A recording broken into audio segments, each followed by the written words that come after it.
Bonjour à toutes et à tous et bienvenue dans cette nouvelle vidéo. Alors, la famille compromis. Le président de l'UFDG s'est adressé à la nation. Alors, il a évoqué la candidature du général Mamadi Doumbouya. Voilà, comme vous savez tous, le 3 novembre dernier, le général Mamadi Doumbouya a déposé sa candidature aux côtés de la Cour suprême. Alors, le président de l'UFDG revient un peu sur les engagements pris par le général Mamadi Doumbouya lors de son coup d'État le 5 septembre 2021, selon Cellou-Dalein Diallo, l'engagement qui n'a pas du tout été respecté. Alors, la famille, merci de partager cette petite vidéo au maximum. Merci de la suivre jusqu'à la fin. Mais aussi, je vous invite à vous abonner, activer la cloche de notification pour ne rater aucune de nos prochaines vidéos. Alors, je vais vous mettre la déclaration de Cellou-Dalein Diallo, le président de l'UFDG. Et puis derrière, on va venir pour juste apporter quelques analyses de ce qu'il a en tout cas dit.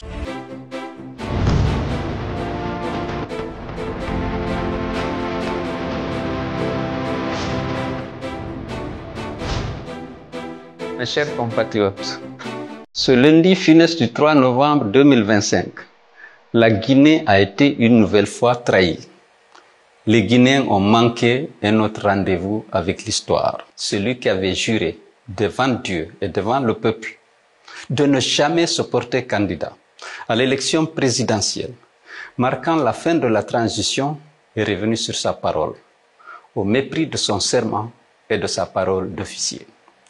Le général Mamadi Doumbouya a déposé en effet sa candidature à la Cour suprême, la plus haute institution judiciaire du pays, devant laquelle il avait juré pourtant de ne jamais le faire, et à laquelle institution il avait demandé qu'en cas de parjure, de lui faire subir la rigueur de la loi. C'est à un autre coup d'État, assimilable à une haute trahison, que nous avons assisté ce 3 novembre, après celui sanglant du 5 septembre 2021.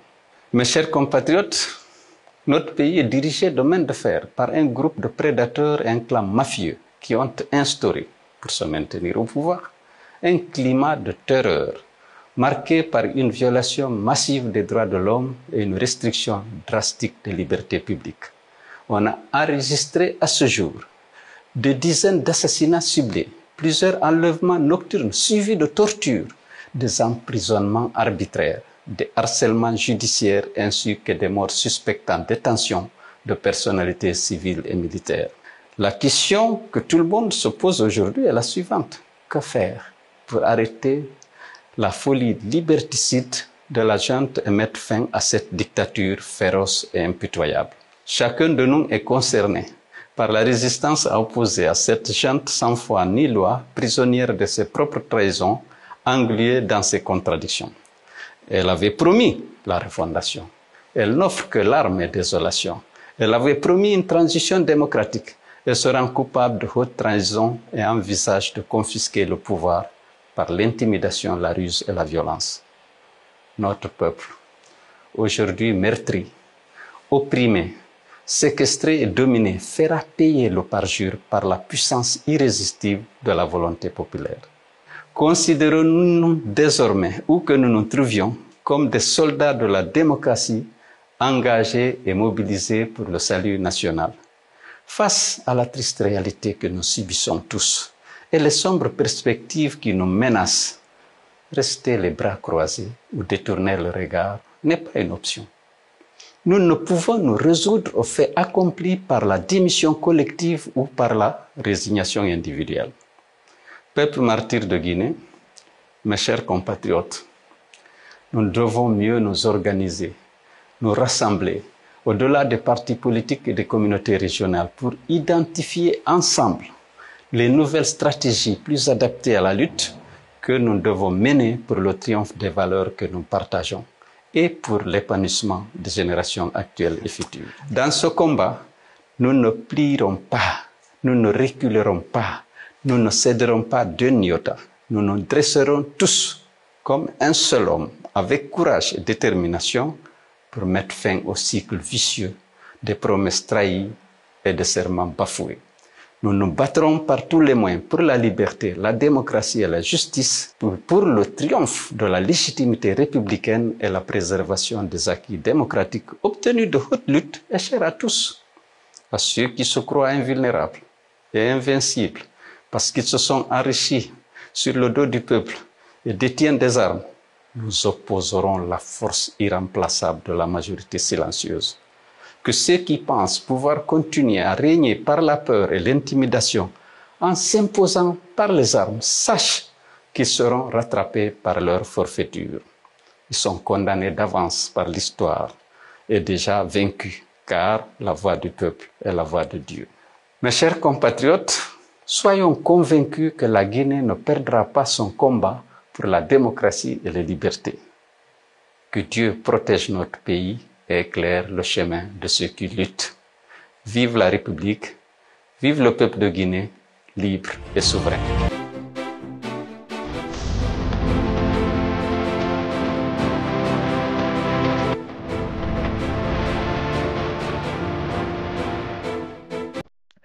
Voilà la famille, vous venez d'écouter la déclaration du président de l'UFDG. Voilà la déclaration qu'il a faite concernant cette candidature du général Mamadi Doumbouya. Voilà, c'est la première fois, je pense, c'est le premier leader. En tout cas, leaders qui sont opposés à la transition de s'exprimer après l'annonce. Alors, vous avez compris, c'est un appel au peuple de Guinée, en tout cas à résister, mais aussi ce qu'on a compris dans le message du président de l'UFDG. Au fait, il appelle tout le monde à penser à une stratégie afin, en tout cas, de faire partir le pouvoir en place. Alors, il a fait ce message, en tout cas, en s'adressant à ses militants et sympathisants, mais pas que, à toutes ces personnes, en tout cas, qui sont aujourd'hui opposées, qui luttent pour la démocratie dans notre pays. Alors, c'est un appel, en tout cas, solennel. Et vous avez, en tout cas, compris l'essentiel.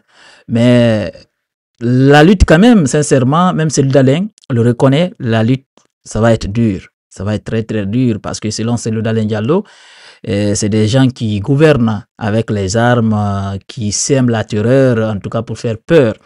Alors, Cellou a quand même promis une chose, qu'il ne reculera pas. Nyota, voilà, il a dit qu'ils ne vont pas reculer Nyota, en tout cas face à l'injustice, face au combat pour la démocratie. En tout cas, Cellou a promis qu'il ne reculera pas.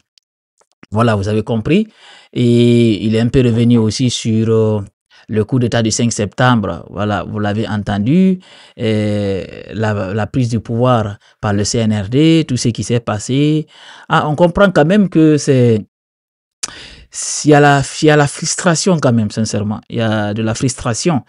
Et moi, ce que je recommande sincèrement aux gouvernants, c'est d'appeler tous les Guinéens autour de la table afin qu'on puisse discuter le problème de notre nation. Parce que si on a ce problème, on a des problèmes en Guinée. Il ne faut pas que les dirigeants pensent qu'ils peuvent gouverner dans ça. S'il y a des problèmes, ils ne peuvent pas gouverner, même si c'est eux qui sont là-bas, ils sont chefs. Mais si le pays n'est pas stable, on ne le souhaite pas. En tout cas, personne ne peut gouverner. Alors c'est ça que nos dirigeants doivent comprendre. Pour ne pas que certains Guinéens mettent dans leur tête que si d'autres critiquent, par exemple, leur gestion, ça veut dire que ces gens-là n'aiment pas le pays. Non, on est en démocratie. Et si on a choisi, en tout cas, la voie de la démocratie, on doit accepter les critiques. Voilà, on doit accepter les critiques parce que c'est à travers les critiques aussi qu'on s'améliore. Voilà, si quelqu'un vous critique, ça ne veut pas dire qu'il ne vous aime pas. Voilà, il faut voir ce qu'il dit. Tu prends ce qui est bon. Voilà, il ne faut pas rejeter tout. Il ne faut pas rejeter tout. Ce n'est pas du tout bien. Mais c'est le malheur qu'on a eu, en tout cas, dans notre pays. Ça n'a pas commencé par Mamadi. Voilà. C'est le malheur de la Guinée. Les gens qui sont au pouvoir, quand d'autres Guinéens les critiquent, ils pensent que ces Guinéens-là n'aiment pas le pays. Et c'est tout le contraire. C'est tout le contraire. Il faut que nos dirigeants puissent comprendre ça. Si quelqu'un te critique, ça veut dire qu'il te pousse à t'améliorer. Voilà. Et toi aussi, qu'il qu'il critique là, il faut vraiment, voilà, tu écoutes la personne, ce qu'il dit, en tout cas dans ses critiques. Sincèrement, tu vas trouver en tout cas quelque chose de bon là-bas qui va t'aider. Mais si tu rejettes tout, tu traites la personne d'apatride, est-ce que tu vas t'améliorer? Tu ne vas faire qu'empirer les choses. Alors c'est ça qui se passe dans notre pays, ça depuis tous les régimes qui se sont succédés, c'est comme ça. Voilà. Parce qu'il y a toujours des gens qui sont à côté, voilà, qui, comme eux, ils profitent, ils ne veulent pas du tout un changement, ils veulent toujours la continuité. Alors c'est très grave parce que personne n'avait imaginé le 5 septembre que l'issue de la transition allait être comme ça. Le général Mamadi Doumbouya, les promesses qu'il avait tenues, ça a vraiment, au fait, convaincu beaucoup de Guinéens. Beaucoup de Guinéens ont été vraiment, au fait, contents du discours du 5 septembre. Et c'est ça même qui a fédéré beaucoup de Guinéens à cette idéologie. Mais au fur et à mesure qu'on a vu l'évolution de la transition, les choses ont commencé à changer, les choses ont commencé à déraper, parce qu'il faut se dire la vérité. Tout ça par la faute de certains Guinéens. Voilà, qui ne défendent que leurs intérêts. Je vais le répéter toutes dans mes vidéos. Il y a quelques personnes dans cette transition qui ne veulent pas du tout. Elles ne veulent pas du tout que cette transition réussisse. Il y a des gens là-bas qui sont, qui sont dans le pouvoir, mais qui ne cherchent que le chaos. Parce que eux, c'est dans ça, dans les crises que eux, ils arrivent en tout cas à avoir leur quotidien. C'est devenu pour eux une habitude. S'il y a des crises, c'est là, eux, ils profitent. Alors, c'est ça qu'on doit combattre dans notre pays. C'est très, très important, la famille.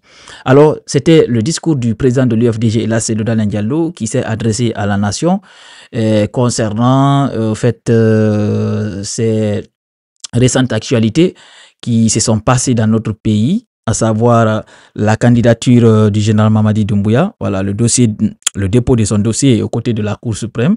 Alors, vous avez écouté le président de l'UFDG. Merci d'avoir suivi la petite vidéo. Si elle vous a plu, surtout, n'oubliez pas de la partager et la liker. On se reprend très bientôt pour une nouvelle autre vidéo.